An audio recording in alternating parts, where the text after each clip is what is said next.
Electric বিলের খরচা, মুদি দোকান, রেশন, দুধওয়ালা, গ্যাসওয়ালা, ওরে বাবা। না না, এই মাসে কোনো টাকা দেবো না, 5 তারিখের মধ্যে।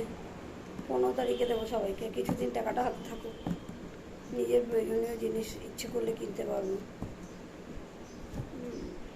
না না, 15 তারিখে না, 20 তারিখ, 20-22 তারিখে দেবো।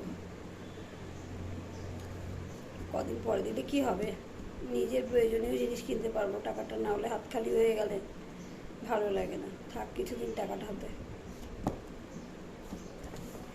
হাত ভারী লোকরা কি করে, এইরকমই করে, অন্যের টাকা আটকে রাখে।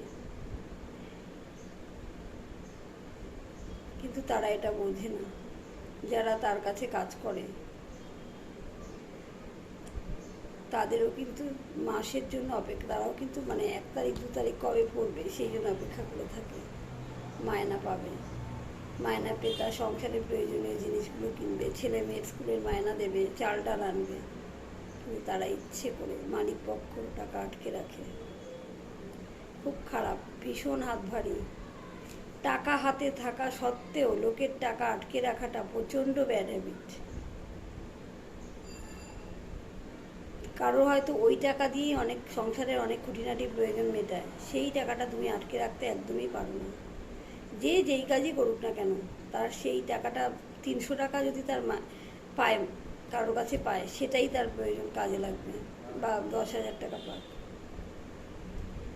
কখনোই এরকম করা উচিত না, কারোর টাকা আটকে রাখা একদমই উচিত না। তুমি যেমন আশা করো মাস গেলে মায়না পাবে, ওই টাকাটা তোমার সংসারের প্রয়োজনে কাজে লাগাবে, তারাও তোমার কাছে যে কাজ করে সেও সেই আশাই করে। তাদের টাকা আটকে রেখে তাদের অসুবিধায় ফেলা, তাদের কষ্টে ফেলা একদমই অধিকার নেই তোমার। হাত ভারী লোকরা এরকমই করে, তারা ইচ্ছে করে টাকা আটকে রাখে, তা একদম করা উচিত না। গরিব মানুষের টাকা আটকে রাখা মানে তাদের অভিশাপ লাগবে তোমার।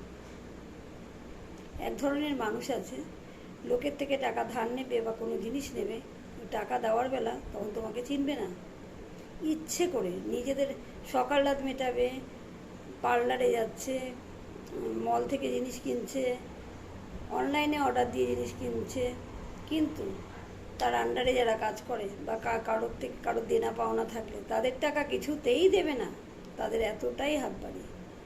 এরা অত্যন্ত নিন্দনীয় কাজ, অভিশাপ লাগবে তোমার। গরিবের টাকা মারলে অভিশাপ লাগবে, ওই টাকাতেই তার হয়তো সংসার চলে। কখনোই এটা করা উচিত নয়, করো না এরকম, তাই না? এটা একদমই করা উচিত।